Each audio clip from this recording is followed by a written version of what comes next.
Action। এই যে আপনারা এই গাছটা দেখেন, এই গাছটা হচ্ছে পাথরকুচি পাতা। গাছটা ভালো করে চিনে রাখেন। এই গাছটার অনেক উপকারিতা, বিশেষ করে আপনার প্রসাবের যে জ্বালা পোড়া, ঘন ঘন প্রসাব, আপনি যদি এই পাথরকুচি পাতাটা থেকে রস চিপিয়ে সকালবেলা খালি পেটে রস খাবেন। খাওয়ার পর পর্যাপ্ত পরিমাণ পানি খাবেন।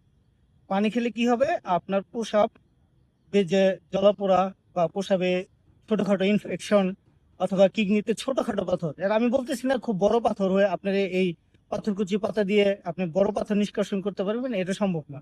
খুবই ছোট ছোট পাথর যদি আপনার প্রসাব মূত্রনালীতে হয়ে থাকে, তবে এই ছোট ছোট পাথরগুলোকে রিমুভ করার সবচেয়ে প্রাকৃতিক এবং কার্যকরী উপায় যেটা, সেটা হচ্ছে যে এই পাথরকুচি পাতা। তো আপনাদের যাদের প্রস্রাবের সমস্যা, তারা হচ্ছে এই পাথরকুচি পাতার রস প্রতিদিন খালি পেটে 2 চামচ অথবা 3 চামচ খেতে পারেন। খাওয়ার পর পর্যাপ্ত পরিমাণ পানি খাবেন এবং শেষে যখন আপনি প্রস্রাব করতে যাবেন বা প্রস্রাব করবেন, তখন আপনি অবশ্যই বুঝতে পারবেন আপনার পার্থক্যটা, মানে আগে কেমন ছিল এখন কেমন হইতেছে।